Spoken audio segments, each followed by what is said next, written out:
E aí pessoal, Kid Simon aqui com vocês mais uma vez, e hoje a gente vai falar de placa-mãe, beleza? Esse vídeo aí é para você que precisa comprar uma placa-mãe e, pô, que placa-mãe que eu vou comprar? A gente está seguindo a nossa série aqui no canal da PlayerID e hoje a gente vai tentar ajudar vocês a comprar a placa-mãe. Uma vez que você já viu o vídeo anterior, já sabe qual é o processador que você precisa comprar, ou pelo menos o que você quer comprar, agora é hora de escolher uma placa-mãe, que é, vamos chamar assim, a coluna da onde o cérebro, que é o seu processador, vai poder ficar. Ok? Então, algumas coisas você precisa prestar atenção. Óbvio, a gente precisa comprar aqui uma placa-mãe de acordo com o processador. Ou seja, vocês estão vendo aqui, por exemplo, um exemplo.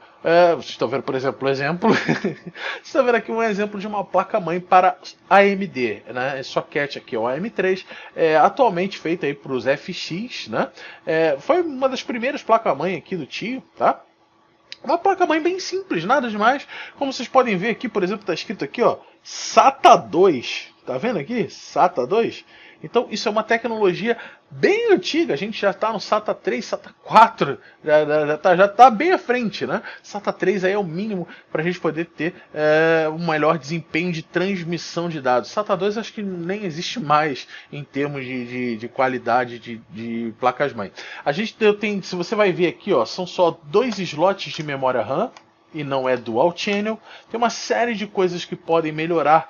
Essas memórias aqui são de DDR3, né? Então, as memórias mais rápidas, as memórias que têm maior quantidade de megahertz, são memórias de DDR4, é a atual tecnologia.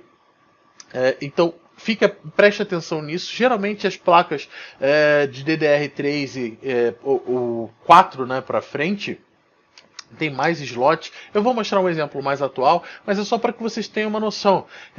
E aqui não tem praticamente nada. Se você for olhar, é uma situação bem básica. Um PCB, né? Um PCB essa plaquinha azul aqui que vocês estão vendo, né? Uma situação bem simples, bem, né? Uma unidade aqui de PCI Express para uma placa de vídeo só, uma coisa bem simplesinha aqui, uma plaquinha de áudio, mas nada demais. Um dissipador aqui desse tamanhozinho aqui, ó. Isso aqui é o tamanho do maior dissipador dessa placa. Óbvio, isso aqui é para uma AMD, ok? Eu vou mostrar para vocês, por exemplo, uma outra placa aqui, que essa vai ser a atual, não é a que está no meu computador. A que está no meu computador é essa aqui, mas em breve vai ser essa aqui, só esperando chegar o processador. É óbvio que se a gente colocar lado a lado, a diferença de uma placa high-end para uma placa de entrada é absurda. Aqui, ó, vou colocar aqui, ó.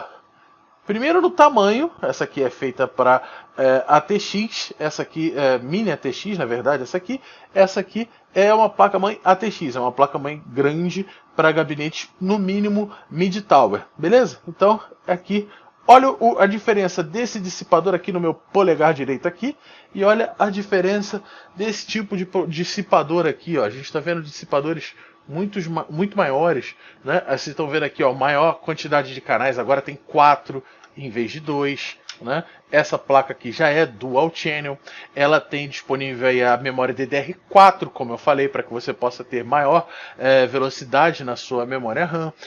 Ela tem um sistema de LED, que isso também deixa caro, mas óbvio, se você não faz tanta questão não tem tanto dinheiro para comprar, você pode dispensar LED. LED não dá FPS, LED não dá ganho na sua máquina, ok? Só serve para deixar mais bonita. Então, se você está preocupado com desempenho, às vezes escolher uma placa-mãe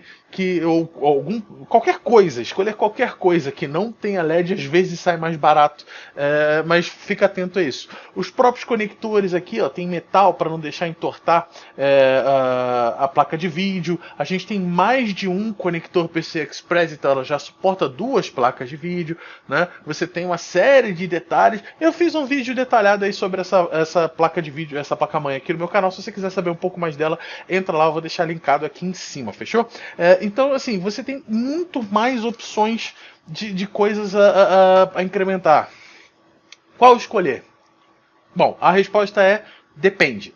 Se você tem um processador e que esse processador ele é high-end, você vai fazer overclock, então você precisa de uma placa-mãe que acompanhe esse processador. Não adianta nada você ter um i7 7700K, que é um dos mais novos, né? Então estão sendo lançados agora os Ryzen, eu não sei em que época você está vendo o vídeo, o Ryzen está para ser lançado agora em março, e até a 8ª geração da Intel também está para ser lançada, então assim... Se você está usando um processador high-end, o i7 ou o equivalente da AMD, que ainda não tem nome, pelo menos não na data que eu estou gravando esse vídeo, né? O equivalente ao i7, você quer fazer o overclock, quer extrair tudo, cara, você precisa de uma placa-mãe à altura. Não adianta você comprar uma placa-mãe desse gênero aqui, né?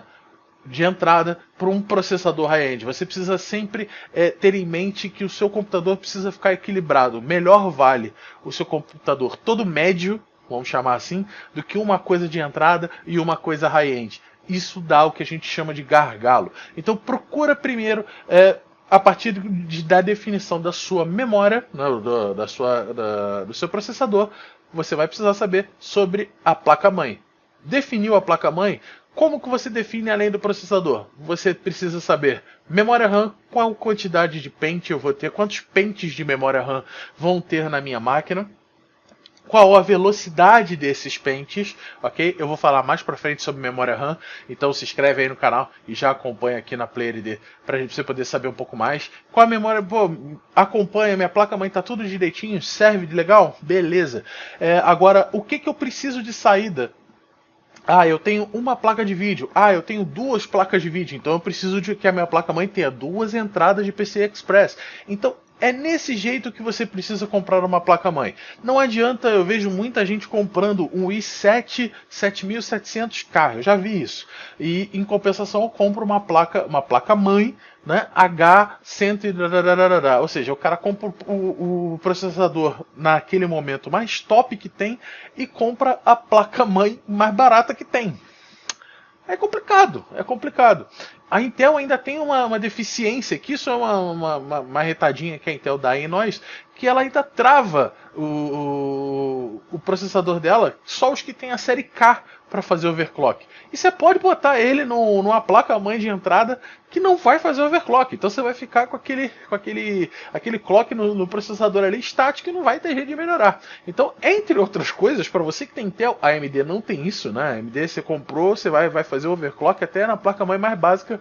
Óbvio que você não vai ter muito suporte, vai atrapalhar bastante. Vai ser muito difícil fazer isso na mão, não vai ter facilidade nenhuma. Mas a Intel, além de não ter facilidade, ela te bloqueia. Então não vai adiantar nada você ter um puta de um processador se você não tiver uma placa-mãe no mínimo à altura, beleza? Então esse é o vídeo aí explicando rapidinho como escolher a tua placa-mãe. Óbvio, link aqui na descrição. Tem uma série de placa-mãe aí para você poder escolher direto lá na PlayerD, fechou? Eu vou ficando por aqui, um abraço e tchau!